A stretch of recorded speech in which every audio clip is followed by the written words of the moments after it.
সুপ্রিয় শিক্ষার্থীবৃন্দ, আসসালামু আলাইকুম। আশা করি সবাই তোমরা ভালো আছো।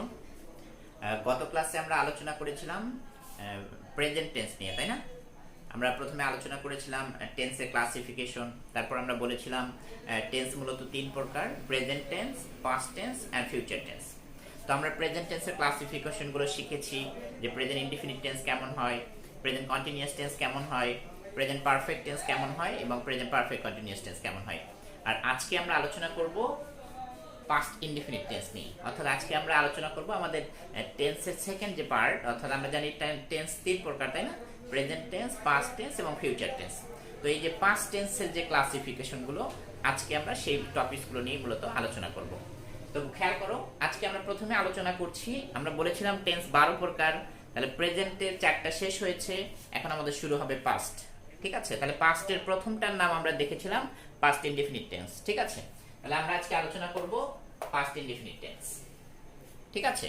তো অন্যান্য টেন্সগুলোর মতোই আমাদেরকে খেয়াল করো, এই টেন্সে বাংলা বাক্যের শেষে কি থাকবে? এই টেন্সে বাংলা বাক্যের শেষে থাকবে ল, লে, লাম ইত্যাদি কথা থাকবে। তার মানে প্রেজেন্ট ইনডিফিনিটের সাথে একটু সম্পর্ক আছে। একটু খেয়াল করো, আমরা প্রেজেন্টে কি বলি?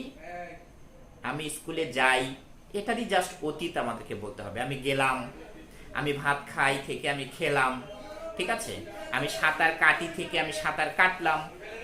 ঠিক আছে? তারপরে আমি মাছ ধরি থেকে আমি মাছ ধরলাম। এরকম নানা ধরনের কথা আমরা বলতে পারি। তো যাই হোক, মোট কথা হলো অতীত নির্দেশক কিছু শব্দ এখানে বসবে। তো আমরা দেখব বাংলা বাক্যের শেষে এরকম কথা থাকবে ল, লে, লাম। আমরা প্রেজেন্ট ইনডিফিনিটে কি বলেছিলাম? আমি স্কুলে যাই। আর পাস্ট ইনডিফিনিটে আমরা বলবো আমি স্কুলে গেলাম। ঠিক আছে? তার মানে বাংলা বাক্যের শেষে ল, লে, লাম এ ধরনের শব্দ থাকবে এবং অতীতকে বোঝাবে। ঠিক আছে? তাহলে আমরা দেখো উদাহরণ লিখেছি, আমি স্কুলে গেলাম। প্রেজেন্ট ইনডিফিনিটে কি বলেছিলাম? আমি স্কুলে যাই। তাহলে এটার পাস্ট ইনডিফিনিট কি হবে? আমি স্কুলে গেলাম। ঠিক আছে? তাহলে এখন প্রশ্ন হলো এটাকে কিভাবে আমরা ইংরেজি করব। তাহলে আমরা আগে বলেছি বাংলা থেকে ইংরেজি করতে গেলে আমাদের টেন্সের স্ট্রাকচারগুলো বুঝতে হবে। ঠিক আছে? তো একইভাবে পাস্ট ইনডিফিনিট টেন্সের স্ট্রাকচার হলো, প্রথমে সাবজেক্ট বসবে, তারপর ভার্বের পাস্ট ফর্ম বসবে, তারপর অবজেক্ট বা এক্সটেনশন বসবে। ভার্বের পাস্ট ফর্ম মানে তোমরা জানোই, আমরা গত ক্লাসে বলেছিলাম যে ভার্বের 3টি ফর্ম থাকে। একটাকে আমরা বলি প্রেজেন্ট ফর্ম, তারপরেরটাকে বলি পাস্ট ফর্ম এবং লাস্ট নাম্বারটাকে আমরা বলি পাস্ট পার্টিসিপল ফর্ম। অর্থাৎ সংক্ষেপে বলি ভার্ব 1, ভার্ব 2, ভার্ব 3। যেমন go, went, gone, eat, ate, eaten. ঠিক আছে? তার মানে আমাদের এখানে লাগবে ভার্বের 2 নাম্বার ফর্মটি, অর্থাৎ ভার্বের পাস্ট ফর্ম। ঠিক আছে?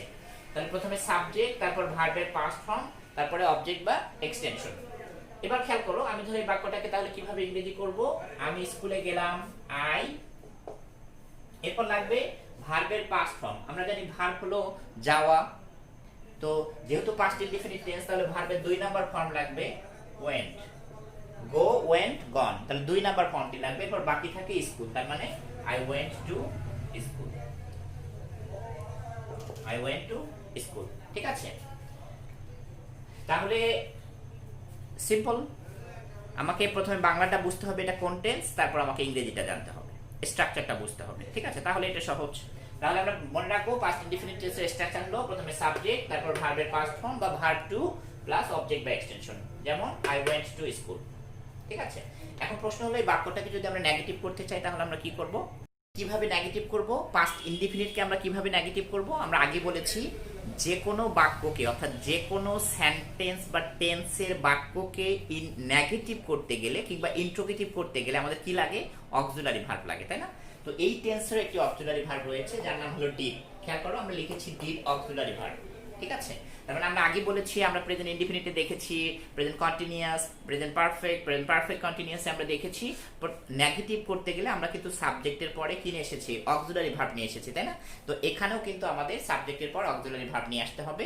তো টেন্স বুঝে এটা কোন টেন্স সেইভাবে আমাকে অক্সিলারি নিয়ে আসতে হবে। তো আমাকে মনে রাখতে হবে এই টেন্সের একজন অক্সিলারি ভার্ব রয়েছে যার নাম হলো ডিড। তো আমরা নেগেটিভের স্ট্রাকচার খেয়াল করো, প্রথমে সাবজেক্ট, তারপর ডিড নট, তারপরে ভার্বের প্রেজেন্ট ফর্ম।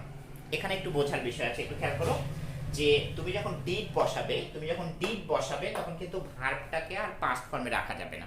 ঠিক আছে, এটা একটু মনে রাখতে হবে আমাদের, কারণ এখানে ভার্বের পাস্ট ফর্ম আছে, এটা দেখে আমি বুঝেছি আমাকে ডিড নিয়ে আসতে হবে, তখন কিন্তু আমাকে আর ভার্বটা পাস্ট ফর্মে রাখা যাবে না, ভার্বটার প্রেজেন্ট ফর্ম করতে হবে। এই জন্য আমরা বলেছি প্রথমে সাবজেক্ট, ডিড নট, ভার্বের প্রেজেন্ট ফর্ম, অবজেক্ট বা এক্সটেনশন। উদাহরণ খেয়াল করো, I did not go to school, আমরা কিন্তু বলতে পারবো না I did not went to school, ঠিক আছে, আমাকে বলতে হবে I did not go to school.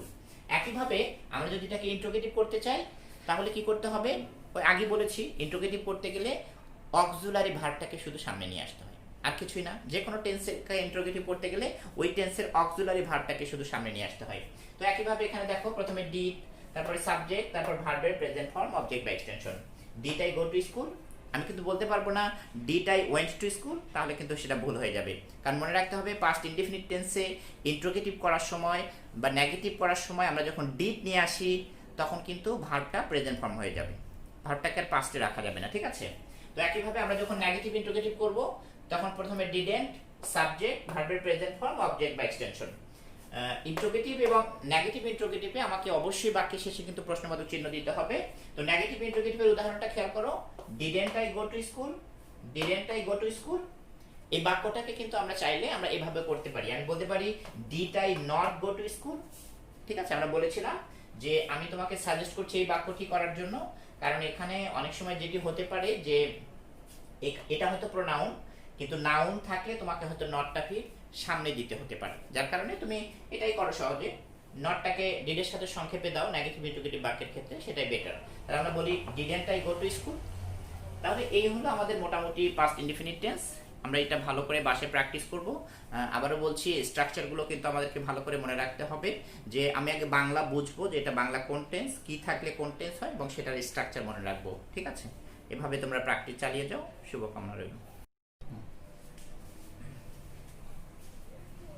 ওকে, খেয়াল করো, এখন আমরা দেখব পাস্ট কন্টিনিউয়াস টেন্স। আমরা এতক্ষণ দেখেছি পাস্ট ইনডিফিনিট টেন্সে বাংলায় কি থাকলে আমরা সেটাকে পাস্ট ইনডিফিনিট টেন্স বলবো এবং সেটাকে কিভাবে ইংরেজি করব, ঠিক আছে। এখন আমরা দেখব পাস্ট কন্টিনিউয়াস টেন্স, ঠিক আছে। একটু খেয়াল করো, তোমাদের কি প্রেজেন্ট কন্টিনিউয়াস টেন্সের কথা মনে আছে, যে আমরা প্রেজেন্ট কন্টিনিউয়াস কিভাবে করেছিলাম? আমরা বলেছিলাম বাংলা বাক্যের শেষে তেসি, তেসো, তেসে, ঠিক আছে, চয় ছরিশিল, ঠিক আছে, চয় ছরিশি, তারপরে এরকম। প্রেজেন্ট কন্টিনিউয়াসটাকে একটু মনে করো, প্রেজেন্ট কন্টিনিউয়াস টেন্সে যে কথাগুলো ছিল তার সাথে যদি আমরা শুধু ল, লে, লেম, লাম এগুলো যোগ করে দেই তাহলে সেটা পাস্ট কন্টিনিউয়াস হয়ে যায়, ঠিক আছে। একটু খেয়াল করো, তার মানে তেসি থেকে তে ছিল, ঠিক আছে, তাহলে বাংলা বাক্যের শেষে এরকম কথা থাকবে, তে ছিল, তে ছিলে, তে ছিলেন, চয় ছরিশি ল, ঠিক আছে, চয় ছরিশিলেন, চয় ছরিশিলে, চয় ছরিশিল ইত্যাদি কথা থাকবে। তার মানে আমি ভাত খাইতেছি থেকে আমি ভাত খাইতেছিলাম, আমি স্কুলে যাচ্ছি থেকে যাচ্ছিলাম, ঠিক আছে, আমি সাঁতার কাটছি থেকে কাটছিলাম, আমি দৌড়াইতেছি থেকে দৌড়াইতেছিলাম, ঠিক আছে, এরকম। আমি নদীতে সাঁতার কাটছি, তাহলে প্রেজেন্ট কন্টিনিউয়াস। আমি যখন বলবো আমি নদীতে সাঁতার কাটছিলাম, ঠিক আছে, তখন সেটা পাস্ট কন্টিনিউয়াস, ঠিক আছে। তাহলে আমাকে মনে রাখতে হবে বাংলা বাক্যের শেষে এই ধরনের কথাগুলো থাকবে, অর্থাৎ এর সাথে প্রেজেন্ট কন্টিনিউয়াস একটি মিল রয়েছে। প্রেজেন্ট কন্টিনিউয়াস হলো বর্তমানে চলমান কাজ বোঝাবে, আর পাস্ট কন্টিনিউয়াস হলো অতীতে চলমান কাজ বোঝাবে, ঠিক আছে। ওই তো উদাহরণটাকে ভালো করে বোঝার চেষ্টা করো। আমি বললাম আমি স্কুলে যাইতেছি, প্রেজেন্ট কন্টিনিউয়াস। আমি বলছি আমি স্কুলে যাইতেছিলাম, তাহলে সেটা পাস্ট কন্টিনিউয়াস। প্রেজেন্ট কন্টিনিউয়াসের মতো স্ট্রাকচার, টেন্সগুলোর একটা মিল আছে, হ্যাঁ, টেন্সগুলোর মধ্যে একটা মিল আছে। যেমন দেখবা present continuous, past continuous, future continuous সবগুলো একই রকম, স্ট্রাকচারগুলো একই রকম, শুধুমাত্র অক্সিলারি ভার্বের একটু পার্থক্য থাকে। দেখো প্রেজেন্ট কন্টিনিউয়াসে আমরা পড়েছিলাম প্রথমে সাবজেক্ট, অ্যাম, ইজ, আর, ভার্বের সাথে আইএনজি, অবজেক্ট বা এক্সটেনশন। এখানে জাস্ট একটু পার্থক্য, কোথায় পার্থক্য বলতো? অক্সিলারি ভার্বের পার্থক্য। প্রেজেন্ট কন্টিনিউয়াসে বসেছিল অ্যাম, ইজ, আর, এখানে ওয়াজ, ওয়্যার, ঠিক আছে। তাহলে আমরা মনে রাখবো পাস্ট কন্টিনিউয়াসের স্ট্রাকচার হলো প্রথমে সাবজেক্ট, তারপরে ওয়াজ বা ওয়্যার, তারপর ভার্বের সাথে আইএনজি, অবজেক্ট বা এক্সটেনশন। ভার্বের সাথে আইএনজি বলতে আমরা আগেই বলেছি যে ভার্বের যে তিনটি ফর্ম রয়েছে তার কিন্তু সবসময় প্রথম ফর্মটার সাথে আইএনজি বসে। এই জন্য আমাদের আর আলাদা করে বলার কিন্তু দরকার নেই যে ভার্বের প্রেজেন্ট ফর্মের সাথে আইএনজি, কারণ আমরা জানি ভার্বের প্রেজেন্ট ফর্মের সাথে শুধু আইএনজি হয়, অন্যগুলোর সাথে হয় না। সো আমরা লিখেছি ভার্বের সাথে আইএনজি, অবজেক্ট বা এক্সটেনশন। তাহলে এটাকে আমি কিভাবে ইংরেজি করবো একটু খেয়াল করো। আমি স্কুলে যাইতেছিলাম, ফার্স্ট কন্টিনিউয়াস, তাহলে প্রথমে সাবজেক্ট আই, তারপর ওয়াজ বা ওয়্যার, আই এর সাথে ওয়াজ হয়, আই ওয়াজ, ভার্বের সাথে আইএনজি, ভার্ব হলো যাওয়া, তাহলে I was going to school. ঠিক আছে, কারণ আমি লিখলাম আমি স্কুলে যাইতেছিলাম, I was going to school, কারণ এটা পাস্ট কন্টিনিউয়াস টেন্স, আর পাস্ট কন্টিনিউয়াস টেন্সের নিয়ম অনুসারে প্রথমে সাবজেক্ট হয়, তারপরে ওয়াজ বা ওয়্যার হয়, তারপর ভার্বের সাথে আইএনজি, তারপরে অবজেক্ট বা এক্সটেনশন, ব্যাস হয়ে গেল। তাহলে সাবজেক্টের পর এই যে ওয়াজ ওয়্যার যে বসছে, এটাকে আমরা বলছি অক্সিলারি ভার্ব। তাহলে এই টেন্সের অক্সিলারি ভার্ব দেওয়াই আছে, পাস্ট কন্টিনিউয়াস টেন্সের অক্সিলারি ভার্ব দেওয়াই আছে, তাহলে এটা নেগেটিভ করা আমাদের জন্য সহজ। আমরা জানি যে যে কোনো বাক্যকে নেগেটিভ করতে গেলে জাস্ট অক্সিলারি ভার্বের পর নট বসে দিলেই হবে। তাহলে দেখো, আমি বললাম আমি স্কুলে যাইতেছিলাম না, তাহলে নেগেটিভ কি হবে? প্রথমে সাবজেক্ট ওয়াজ বা ওয়্যার এর পরে নট, ভার্বের সাথে আইএনজি, অবজেক্ট বা এক্সটেনশন, তার মানে I was not going to school. ঠিক আছে, তারপর ইন্টারোগেটিভ কি হবে? শুধু অক্সিলারি ভার্বটা সামনে চলে আসবে, আমি বলবো ওয়াজ বা ওয়্যার, তারপর সাবজেক্ট, ভার্বের সাথে আইএনজি, অবজেক্ট বা এক্সটেনশন, আমি বলবো was I going to school, তবে অবশ্যই প্রশ্নবোধক চিহ্ন। ঠিক আছে, নেগেটিভ ইন্টারোগেটিভ আমরা দুই ভাবে করতে পারি, অক্সিলারি ভার্বের সাথে নটটাকে আমরা সংক্ষেপে বসাতে পারি, অথবা চাইলে আমরা অক্সিলারি ভার্ব সাবজেক্ট তারপরে নট বসাতে পারি। তাহলে আমরা বলতে পারি ওয়াজেন্ট অথবা ওয়ারেন্ট প্লাস সাবজেক্ট, ভার্বের সাথে আইএনজি, অবজেক্ট বা এক্সটেনশন। তাহলে যদি আমরা উদাহরণ খেয়াল করি, wasn't I going to school অথবা was I not going to school, আমরা দুই ভাবে করতে পারি। ঠিক আছে, তাহলে এই হলো আমাদের প্রেজেন্ট পাস্ট কন্টিনিউয়াস টেন্স। তো এগুলো একটু বাসায় বেশি বেশি করে প্র্যাকটিস করতে হবে আমাদের। ঠিক আছে, এখন আমরা আলোচনা করব পাস্ট পারফেক্ট টেন্স নিয়ে। ঠিক আছে, আবারও প্রেজেন্ট পারফেক্ট টেন্সের কথা মনে করো দেখি তোমরা। প্রেজেন্ট পারফেক্ট টেন্সে কি ছিল? বাংলা বাক্যের শেষে আসি, আসো, আসে, আসেন, তাই না, এরকম কথা ছিল। যেমন আমি ভাত খেয়েছি, আমি স্কুলে গিয়েছি, আমি নদীতে সাঁতার কাটিয়েছি, ঠিক আছে, বা কেটেছি, তারপরে আমি মাছ ধরেছি, আমি দৌড়াইয়েছি। তার মানে বাংলা বাক্যের শেষে এরকম আসি, আসো, আসেন এরকম কথা ছিল। ঠিক পাস্ট পারফেক্টটা একটু অতীতকে বোঝাবে, হ্যাঁ, মানে এর সাথেই শুধু ল লে লাম যোগ হয়ে যাবে। যেমন বাংলা বাক্যের শেষে আসি থেকে আসিলাম, আসিলে, আসিল, আসিলা, এসিল ইত্যাদি কথা থাকবে। প্রেজেন্ট পারফেক্টে ছিল আমি ভাত খেয়েছি, আর এখানে হলো আমি ভাত খেয়েছিলাম। আমি স্কুলে গিয়েছি থেকে আমি স্কুলে গিয়েছিলাম। আমি নদীতে সাঁতার কেটেছি, তাই না, কেটেছি থেকে আমি নদীতে সাঁতার কেটেছিলাম। তার মানে প্রেজেন্ট পারফেক্ট আর পাস্ট পারফেক্টের মধ্যেও কিন্তু একটা মিল আছে। ওটা জাস্ট প্রেজেন্টকে বোঝায়, আর এটা হলো অতীতকে বোঝায়। তার মানে আমরা দেখলাম প্রেজেন্ট কন্টিনিউয়াসের সাথে যেমন পাস্ট কন্টিনিউয়াসের একটা মিল খুঁজে পাই আমরা, ঠিক প্রেজেন্ট পারফেক্টের সাথেও কিন্তু পাস্ট পারফেক্টেরও কিন্তু একটা মিল রয়েছে। ঠিক আছে, ঠিক স্ট্রাকচারটাও কিন্তু সেম। খেয়াল করো, প্রেজেন্ট পারফেক্টনেসের স্ট্রাকচার ছিল কি? প্রথমে সাবজেক্ট, তারপরে হ্যাভ বা হ্যাজ, ভার্বের 3 নাম্বার ফর্ম, অবজেক্ট বা এক্সটেনশন। এখানেও সেম জিনিস খেয়াল করো, আমাদের স্ট্রাকচার হলো প্রথমে সাবজেক্ট, তারপরে হ্যাড, ভার্বের পাস্ট পার্টিসিপল বা ভার্বের 3 নাম্বার ফর্ম, অবজেক্ট বা এক্সটেনশন। তাহলে আমি যখন বুঝে গেলাম যে এই বাক্যটি পাস্ট পারফেক্ট টেন্স, তাহলে এটাকে আমি কিভাবে ইংরেজি করব? প্রথমে সাবজেক্ট, তারপরে হ্যাড, এটা ভার্ব যাওয়া থেকে 3 number form gone to school. তাহলে আমরা কি বলবো? আমি স্কুলে গিয়েছিলাম, এটি পাস্ট পারফেক্ট টেন্স। স্ট্রাকচার প্রথমে সাবজেক্ট, তারপরে হ্যাড, ভার্বের 3 নাম্বার ফর্ম, অবজেক্ট বা এক্সটেনশন। তার মানে প্রথমে সাবজেক্ট, হ্যাড, ভার্বের 3 নাম্বার ফর্ম, এক্সটেনশন। তার মানে আমি স্কুলে গিয়েছিলাম, I had gone to school. ঠিক আছে, তাহলে এটা নেগেটিভ করা সহজ, কারণ হলো এখানে অক্সিলারি ভার্ব দেয়াই আছে।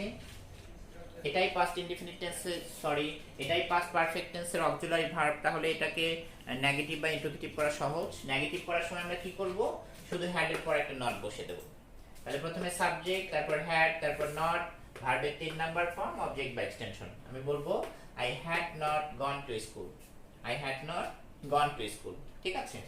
ইন্ট্রোগেটিভ কথা হলে সহজ, শুধু অক্সিলারি ভার্বটার সামনে চলে আসবে, তারপরে প্রথমে হ্যাড, তারপরে সাবজেক্ট, ভার্ব 3, অবজেক্ট বা এক্সটেনশন, অবশ্যই প্রশ্নবোধক চিহ্ন। তাহলে had I gone to school, had I gone to school. Negative interrogative কথা হলে সহজ, আমরা হ্যাডের সাথে নটটাকে সংক্ষেপেও দিতে পারি, আমরা চাইলে প্রথমে হ্যাড তারপর সাবজেক্ট তারপরে নট বসাতে পারি। তাহলে আমরা প্রথমে বলবো হ্যাডেন প্লাস সাবজেক্ট, ভার্বের 3 নাম্বার ফর্ম, অবজেক্ট বা এক্সটেনশন। তাহলে আমার উদাহরণ খেয়াল করো, হ্যাডেন আই গন টু স্কুল অথবা had I not gone to school, আমরা কিন্তু দুই ভাবেই বলতে পারি। এখানে যেহেতু একটাই অক্সিলারি ভার্ব, তো আশা করি এটা নিয়ে তোমাদের খুব একটা সমস্যা হওয়ার কথা নেই। তবে একটু বলে রাখি, এই টেন্সের আরেকটি পার্ট রয়েছে, এই টেন্সের আরেকটি পার্ট রয়েছে যাকে আমরা বলছি বিফোর এবং আফটার। হ্যাঁ, বিফোর অ্যান্ড আফটার এর রুলস।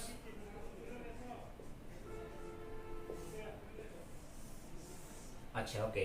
তাহলে এই টেন্সের আরেকটি পার্ট রয়েছে, যেমন আমরা অনেক সময় বলি না, ডাক্তার আসার পূর্বে রোগীটি মারা গেল, ডাক্তার আসার পর রোগীটি মারা গেল, আমরা স্টেশনে পৌঁছাতে না পৌঁছাতেই, ঠিক আছে, আমি স্টেশনে পৌঁছানোর পর ট্রেনটি ছেড়ে দিল, ঠিক আছে, এরকম কথা আমরা বলি না। ওই ধরনের বাক্যগুলোকে বিফোর অ্যান্ড আফটার এর রুলস দিয়ে করতে হয়। এটিও পাস্ট পারফেক্ট টেন্সের একটি অংশ। আমাদের যখন সার্বিক টেন্স আলোচনা শেষ হবে, 12টা টেন্সের আলোচনা শেষ হবে, তারপরে আমরা এই টপিকসটা নিয়ে কথা বলবো, ঠিক আছে। তাহলে আপাতত তোমরা জেনে রাখো, এটি হলো পাস্ট পারফেক্ট টেন্সের মূল স্ট্রাকচার। এটা আগে আমরা ভালো করে রপ্ত করে নিই, ঠিক আছে। তাহলে এখন আমরা আলোচনা করব past perfect continuous tense. Past perfect continuous tense, ঠিক আছে। তাহলে এখন আমরা আলোচনা করব পাস্ট পারফেক্ট কন্টিনিউয়াস টেন্স নিয়ে। এবার একটু প্রেজেন্ট পারফেক্ট কন্টিনিউয়াস এর কথা তোমরা চিন্তা করো তো, কি ছিল? প্রেজেন্ট কন্টিনিউয়াসে যা যা ছিল, প্রেজেন্ট পারফেক্ট কন্টিনিউয়াসে তাই তাই ছিল, তাই না? শুধু সময়ের একটি পার্থক্য ছিল। আমরা বলেছিলাম প্রেজেন্ট পারফেক্ট কন্টিনিউয়াসে সময়ের উল্লেখ থাকে, আর প্রেজেন্ট কন্টিনিউয়াসে সময়ের উল্লেখ থাকে না। এটাই প্রেজেন্ট কন্টিনিউয়াসের সাথে প্রেজেন্ট পারফেক্ট কন্টিনিউয়াসের একটি পার্থক্য ছিল। এখানেও তোমরা একটু খেয়াল করে দেখো, পাস্ট কন্টিনিউয়াসে আমরা যা যা লিখেছিলাম, পাস্ট পারফেক্ট কন্টিনিউয়াসেও কিন্তু আমরা সেই কথাগুলোই লিখছি, কিন্তু আমরা এখানে একটি কথা বেশি লিখছি, সেটি হলো সময়ের উল্লেখ থাকবে। কি থাকবে? সময়ের উল্লেখ থাকবে। তার মানে সেম কথা, পাস্ট কন্টিনিউয়াসেও যা যা থাকে, পাস্ট পারফেক্ট কন্টিনিউয়াসেও সেই কথাগুলোই থাকে। শুধুমাত্র পাস্ট কন্টিনিউয়াসে কোনো সময়ের উল্লেখ থাকবে না, কিন্তু পাস্ট পারফেক্ট কন্টিনিউয়াসে সময়ের উল্লেখ থাকবে, ঠিক আছে। এটা হলো মূলত পাস্ট কন্টিনিউয়াস এবং পাস্ট পারফেক্ট কন্টিনিউয়াসের মধ্যে একটি মূল পার্থক্য। তাহলে খেয়াল করো, বাংলা বাক্যের শেষে তে ছিল, তে ছিলে, তে ছিলা, তে ছিলাম, চয় ছড়িষি ল, চয় ছড়িষি লে, চয় ছড়িষি ল, ঠিক আছে। এখানে আকার দেই আমরা, ইত্যাদি চলমান কাজ থাকবে এবং সময় উল্লেখ থাকবে। তাহলে আমি যদি বলি আমি স্কুলে যাইতেছিলাম, এটি পাস্ট কন্টিনিউয়াস। আমরা বলি I was going to school, কিন্তু আমি যখন বলবো আমি 1 ঘন্টা ধরে স্কুলে যাইতেছিলাম, তখন আমাকে বুঝতে হবে এটি পাস্ট পারফেক্ট কন্টিনিউয়াস। তখন আমি বলবো I had been going to school for 1 hour, ঠিক আছে। তাহলে আমি 1 ঘন্টা ধরে স্কুলে যাইতেছিলাম, আগে আমাকে বুঝে নিতে হবে এটা কোন টেন্স। তাহলে আমরা সার্বিক আলোচনা থেকে বুঝতে পারছি এটা পাস্ট পারফেক্ট কন্টিনিউয়াস। এখন আমাকে স্ট্রাকচার বুঝতে হবে। প্রথমে সাবজেক্ট, তারপরে হ্যাড বিন, ভার্বের সাথে আইএনজি, অবজেক্ট বা এক্সটেনশন, সিন্স অথবা ফর প্লাস টাইম। তাহলে আমরা এটা ইংরেজি করি। আমি 1 ঘন্টা ধরে স্কুলে যাইতেছিলাম, I had been going to school for 1 hour, ঠিক আছে, ফর 1 আওয়ার। তাহলে আমরা কি করলাম? প্রথমে সাবজেক্ট বসালাম, তারপর হ্যাড বিন বসালাম, মূল ভার্বের সাথে আইএনজি দিলাম, অবজেক্ট বা এক্সটেনশন যেটা ছিল সেটা বসালাম, এরপর একটা ফর বসালাম, টাইমটাকে বসালাম 1 ঘন্টা ধরে, ফর 1 আওয়ার। তাহলে আমরা পাস্ট প্রেজেন্ট পারফেক্ট কন্টিনিউয়াসেই বলেছিলাম কোথায় সিন্স এবং কোথায় ফর বসে। তোমরা যারা ক্লাস মিস করেছো ওই লেকচারটা দেখে নিও, তাহলেই হবে। অর্থাৎ আমরা বলেছিলাম পিরিয়ড অফ টাইম যেমন 1 ঘন্টা 2 ঘন্টা 3 ঘন্টা এরকম ক্ষেত্রে আমরা ফর বসাই, এবং পয়েন্ট অফ টাইমের ক্ষেত্রে যেমন মর্নিং, ইভিনিং, আফটারনুন এরকম ক্ষেত্রে আমরা সিন্স বসাই। ঠিক আছে, তাহলে প্রথমে সাবজেক্ট, তারপরে হ্যাড বিন, তারপরে ভার্বের সাথে আইএনজি, অবজেক্ট বা এক্সটেনশন, সিন্স অথবা ফর প্লাস টাইম। আমরা পাস্ট পারফেক্ট কন্টিনিউয়াস টেন্সের স্ট্রাকচারটাকে মনে রাখবো। এটাকে তাহলে নেগেটিভ করব কিভাবে? আমি আগে বলেছি অক্সিলারি ভার্ব থাকলে নেগেটিভ নিয়ে খুব বেশি টেনশন করার দরকার নেই, শুধু এরপরে একটা নট বসে দিলেই হবে। তবে একটু পার্থক্য আছে, তাই না? আমরা বলেছিলাম অক্সিলারি ভার্ব যদি কি হয়, একটার বেশি হয়, হ্যাড বিন, তাই না? মানে বেশিরভাগ সময় আমরা দেখেছি অ্যাম হয়েছে, তারপরে অজ হয়েছে, কখনো বা সাবজেক্টের পর একটা করে অক্সিলারি ভার্ব বসেছিল। কিন্তু অক্সিলারি ভার্ব যখন কি হয়, 2টা বা 3টা মিলে একটি অক্সিলারি ভার্ব হয়, যেমন হ্যাড বিন মিলে একটি অক্সিলারি ভার্ব, তাই না? তখন আমরা নটটা কিন্তু প্রথম টুকুর পরে বসাবো। উদাহরণ খেয়াল করো, প্রথমে সাবজেক্ট হ্যাড নট বিন, আমরা কিন্তু বলবো না হ্যাড বিন নট, তাহলে কিন্তু ভুল হয়ে যাবে। আমরা বলবো হ্যাড এর পর শুধু প্রথম টুকুর পরে আমরা নট বসাবো। তাহলে আমরা বলবো প্রথমে সাবজেক্ট, তারপরে হ্যাড নট বিন, ভার্বের সঙ্গে আইএনজি, অবজেক্ট বা এক্সটেনশন, সিন্স অথবা ফর প্লাস টাইম। তার মানে I had not been going to school for 1 hour. যে কোনো জিনিস বোঝার জন্য সবসময় উদাহরণটাকে বুঝতে হয়। উদাহরণটা যদি আমরা ভালো করে বুঝতে পারি তাহলে এগুলো কোনো ফ্যাক্ট না। তাহলে ইন্টারোগেটিভেও সেম কথা, শুধু হ্যাড বিনের হ্যাডটাকে শুধু সামনে নিয়ে আসবো আর বিনটা ওখানে থেকে যাবে। তার মানে প্রথমে হ্যাড, তারপর সাবজেক্ট, তারপরে বিন, ভার্বের সাথে আইএনজি, অবজেক্ট বা এক্সটেনশন, সিন্স অথবা ফর প্লাস টাইম। তার মানে had I been going to school for 1 hour, had I been going to school for 1 hour, অবশ্যই বাক্যের শেষে প্রশ্নবোধক চিহ্ন। যদি আমরা এটাকে নেগেটিভ ইন্টারোগেটিভ করি তাহলে প্রথমে হ্যাডেন্ট অথবা হ্যাড আই নট অথবা হ্যাড, ঠিক আছে?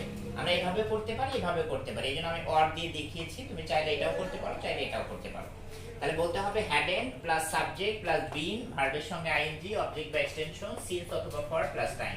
তাহলে আমরা বলবো hadn't I been going to school for 1 hour, অথবা had I not been going to school for 1 hour, অবশ্যই প্রশ্নবোধক চিহ্ন। ঠিক আছে, তাহলে এই হলো আমাদের মোটামুটি পাস্ট টেন্সের সার্বিক আলোচনা।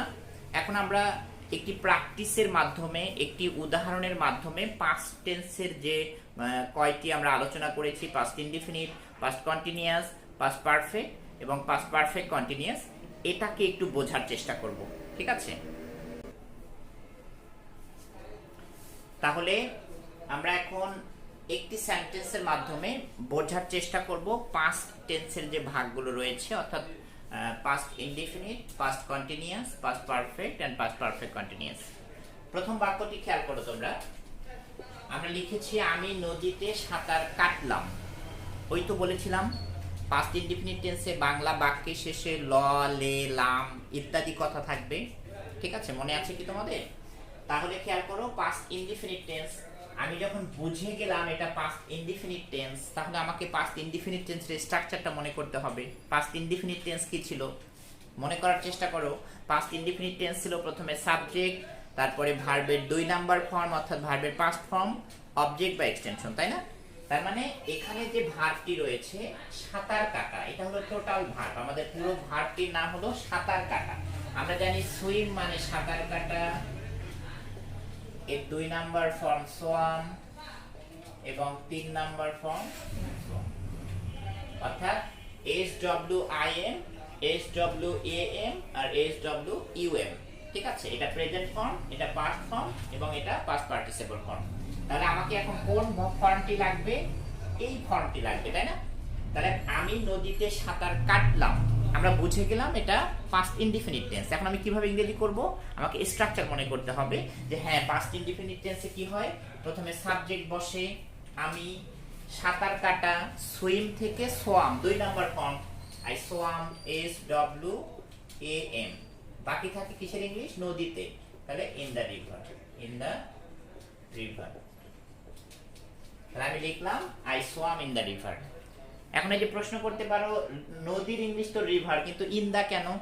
আমরা গত ক্লাসে বলেছিলাম এই বিষয়টি নিয়ে যে আর্টিকেল, প্রিপজিশন এগুলো বাক্যের সৌন্দর্যের জন্য বাক্যে ব্যবহার করতে হয়। এটা আমরা ইংরেজি বাক্য প্র্যাকটিস করতে করতে এই বিষয়গুলো আমরা শিখে যাব। ঠিক আছে, তাহলে আমাদের আমি নদীতে সাঁতার কাটলাম, এটা প্রেজেন্ট, এটা পাস্ট ইনডিফিনিট টেন্স। আমি স্ট্রাকচার জানি, প্রথমে সাবজেক্ট বসে, ভার্বের 2 নাম্বার ফর্ম বসে, অবজেক্ট বা এক্সটেনশন বসে, হয়ে গেল। পরের বাক্যটি খেয়াল করো, আমি নদীতে সাঁতার কাটিতেছিলাম বা কাটছিলাম, একই কথা কিন্তু, তাই না? কাটিতেছিলাম আর কাটছিলাম মানে দুটেই চলমান, একই কথা, একটু বুঝে নিতে হবে। আমি কাটিতেছিলাম যে কথা, কাটছিলাম সে কথা। তাহলে আমি এটা বুঝে গেলাম যে এটা কোন টেন্স, বা এটা ভার্বের অবস্থা দেখে আমি বুঝে গেলাম এটা পাস্ট কন্টিনিউয়াস টেন্স, কারণ আমরা পাস্ট কন্টিনিউয়াস টেন্সে পড়েছিলাম বাংলা বাক্যের শেষে তে ছিলাম, তে ছিলে, ঠিক আছে, তে ছিলেন, এরকম কথা থাকবে, তাই না? তাহলে এ থেকে আমরা বুঝলাম এটা পাস্ট কন্টিনিউয়াস টেন্স। তাহলে স্ট্রাকচার মনে করো, প্রথমে সাবজেক্ট, তারপরে ওয়াজ বা ওয়্যার, আই এর সাথে ওয়াজ হয়। আরেকটা বিষয় বলে রাখি, কোন সাবজেক্টের সাথে কোন অক্সিলারি ভার্ব বসে, এটা আমরা আসলে একটু ধীরে ধীরে বুঝে যাব, যে অনেক সময় আমরা বুঝি না যে আই এর সাথে অ্যাম নাকি, আমরা বলেছি এক এক, যেমন এখানে আই এর সাথে ওয়্যার কেন নয়, তাই না? এর একটি নিয়ম আছে যে সাবজেক্ট যদি সিঙ্গুলার হয় ভার্ব সিঙ্গুলার হবে, সাবজেক্ট যদি প্লুরাল হয় ভার্বটিও প্লুরাল হবে। এটা কিন্তু আমরা আমাদের একটা চর্চার বিষয়, আসলে আমরা আস্তে আস্তে আমাদেরকে শিখে নিতে হবে। সাপোজ ধরো একটি সেন্টেন্সে অক্সিলারি ভার্বের নাম ওয়াজ ওয়্যার, এখন আমি কোন সাবজেক্টের সাথে কোনটা বসাবো, ঠিক আছে? এটা হলো আমাকে একটু আস্তে আস্তে শিখে নিতে হবে, বিষয়টা একটু প্র্যাকটিসের ব্যাপার, এটা জটিল কিছু না, জাস্ট একটু প্র্যাকটিস করতে হবে, হ্যাঁ। তাহলে আমরা আলোচনা করছি পাস্ট কন্টিনিউয়াস টেন্স। আমি নদীতে সাঁতার কাটিতেছিলাম, পাস্ট কন্টিনিউয়াস, তাহলে প্রথমে সাবজেক্ট, তারপরে ওয়াজ বা ওয়্যার, তারপর ভার্বের সাথে আইএনজি, সুইম, সুইমের সাথে আইএনজি, সুইমিং। আমি গত ক্লাসে তোমাদেরকে বলেছিলাম যে সুইমের সাথে যখন আইএনজি বসাবে তখন কিন্তু এমটা ডাবল হয়ে যাবে, অর্থাৎ শেষ অক্ষরটি তখন কিন্তু শেষ লেটারটি ডাবল হয়ে যায়, ঠিক আছে? এরকম কিছু কিছু ভার্ব আছে, এগুলো প্র্যাকটিস করতে করতে তোমরা বুঝে যাবে। তাহলে I was swimming in the river, I was swimming in the river. তাহলে কি হলো, প্রথমে সাবজেক্ট, তারপরে ওয়াজ বা ওয়্যার এর কোনো একটি, আই এর সাথে ওয়াজ বসে তাই ওয়াজ, এরপর ভার্বের সাথে আইএনজি, অবজেক্ট বা এক্সটেনশন, এটা কোন টেন্স, পাস্ট কন্টিনিউয়াস টেন্স। এবার আমরা দেখছি নাম্বার 3, খেয়াল করো, আমি নদীতে সাঁতার কাটিয়াছিলাম বা কেটেছিলাম, একই কথা। দেখো, কাটছিলাম আর কেটেছিলাম কিন্তু এক জিনিস নয়। কাটছিলাম মানে তখনও কাটছিলাম, চলমান কাজ ছিল, কিন্তু কেটেছিলাম মানে কাটিয়াছিলাম, একটু বুঝে নিতে হবে কিন্তু এই বিষয়গুলো। তাহলে আমি নদীতে সাঁতার কাটিয়াছিলাম, এটা কোন টেন্স, এটা হলো পাস্ট পারফেক্ট টেন্স। তাহলে আমরা পাস্ট পারফেক্ট টেন্স স্ট্রাকচার মনে করতে হবে যে প্রথমে সাবজেক্ট, তারপর হ্যাড, তারপর ভার্বের 3 নাম্বার ফর্ম, অবজেক্ট বা এক্সটেনশন। তাহলে আমরা কি করব, আমি, আই হ্যাড, ভার্বের এই ফর্মটা লাগবে তখন, swamp, S W UM, in the river, হয়ে গেল পাস্ট পারফেক্ট। এরপর দেখো present continuous, sorry past continuous এবং পাস্ট পারফেক্ট কন্টিনিউয়াস। দেখো বাংলা বাক্যের শেষে একই না, আমি নদীতে সাঁতার কাটিতেছিলাম বা কাটছিলাম, আমি নদীতে সাঁতার কাটিতেছিলাম বা কাটছিলাম, তাই না? কিন্তু পার্থক্য কোথায়, এখানে সময়ের উল্লেখ আছে, সময়ের উল্লেখ আছে। তাহলে এটা পাস্ট কন্টিনিউয়াস না হয়ে পাস্ট পারফেক্ট কন্টিনিউয়াস হবে। তাহলে এবার পাস্ট পারফেক্ট কন্টিনিউয়াস স্ট্রাকচার মনে করো কি হয়, প্রথমে সাবজেক্ট, তারপরে হ্যাড বিন, তারপর ভার্বের সাথে আইএনজি, সুইমিং, এরপর অবজেক্ট বা এক্সটেনশন, এটা অবজেক্ট বা এক্সটেনশন, আমরা বলছি ইন দ্য রিভার। তারপর কি বাকি থাকলো, সিন্স অথবা ফর প্লাস টাইম, তাই না? তাহলে সকাল থেকে, সকাল মনে করো, তাহলে সিন্স মর্নিং।